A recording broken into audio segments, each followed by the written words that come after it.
텅 빈 건물은 폐와 같습니다. 건물에도 숨결이 있는데요. 그 숨결은 결국 사람이 채웁니다. 심폐소생을 해야 할 공간이 있는데요. 바로 창원시 의창구 파령동에 있는 창원문화복합타운입니다. SM타운이라는 이름이 익숙하겠지만 SM과 사업을 하지 않기로 했기 때문에 이제는 더 이상 SM타운이 아닙니다. 이제는 민간과 작별하고 공공이 주체가 되어 공간을 운영하기로 했는데요. 그간의 우여곡절을 정리하고 현재 상황을 짚어보겠습니다.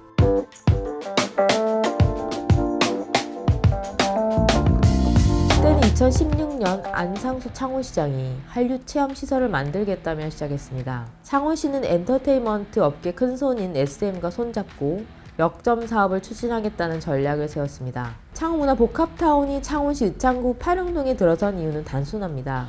시유지, 즉 시가 소유한 금싸라기 땅이 눈에 들어온 거죠. 지도를 찾아보면 바로 옆에 창원 종합버스터미널이 있는데요. 결국 창원시 땅 일부를 민간에 팔아서 몇 단계를 거쳐 창원문화복합타운을 짓겠다는 구상이었죠. 1단계로 시 땅의 민간 사업자가 주상복합 건물을 짓도록 하고 2단계로 그 수익으로 SM타운과 공영주차장을 지어 창원시에 넘기기로 한다는 생각이었던 거죠. 앞서 언급한 SM엔터테인먼트는 콘텐츠를 채우는 주체였다면 건물은 다른 컨소시엄 업체가 지었습니다. 결국 한류 관광 사업을 깨야겠다고 힘차게 시작했지만 부동산 사업으로 전락한 위험 부담을 안고 출발한 사업이었던 거죠. 2017년 5월 창원문화복합타운을 짓는 첫 삽을 떴습니다. 열심히 공사를 한 끝에 4년 뒤인 2021년 6월 개장을 앞두고 있었는데요. 하지만 이후 3년이 더 흘러 지금까지도 다 지은 건물만 덩그러니 있고 개장을 못하고 있습니다.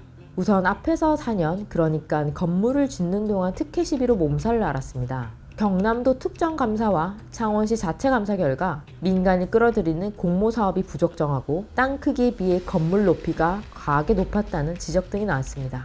그 과정에서 민간 사업자는 업무 방해와 명예훼손 등으로 행정과 의회를 상대로 맞대응하면서 갈등을 빚었는데요. 이후 창원시와 민간 사업자는 협약 해지 절차를 밟게 되었습니다. 시가 실시 협약을 해지하겠다고 하자 사업 시행자는 효력 정지 가처분 신청이라는 맞불을 놓았습니다.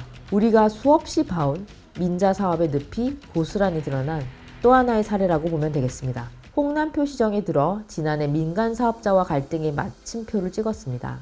시는 창원 아티움시티와 소송을 끝내고자 법원의 화해 권고 결정을 받아들였던 거죠. 다 지은 건물을 기부 체납받고 협약 이행 보증금 101억 원을 사업 시행자인 민간 사업자에게 돌려주고 갈라섰습니다. 동시에 운영 참여자인 SM엔터테인먼트와도 작별합니다. 시는 새로운 민간 사업자를 또 찾아 나섰는데요. 공모를 내고 지원자를 받았으나 번번이 또 마땅한 사업자를 찾지 못했습니다. 지난 5월 창원시는 민간이 아닌 공공에서 운영하는 방식으로 가닥을 잡습니다. 6월에 시는 드디어 산하기관인 창원문화재단이 창원문화복합타운 사업을 이끌도록 결정하고 관련 조례도 개정하기에 이릅니다. 창원시는 수익만 쫓는 민간 사업자에게 사업 권한을 주지 않고 공공성을 지키는 차원에서 자치단체가 해당 공간을 재탄생시키기로 마음을 먹은 거죠. 이제 공간을 기획할 총괄 감독을 뽑는 일을 남겨두고 있는데요. 한 차례 불발돼 재공고를 앞두고 있습니다. 1차 선발 때 전국에서 지원자들이 몰렸다는데 아쉽게도 무산됐으니 2차 선발을 기대해봐야겠습니다. 더 많은 소식이 궁금하다면 구독과 좋아요 부탁드립니다. 이상 경남 도민일보 기자 박정현이었습니다.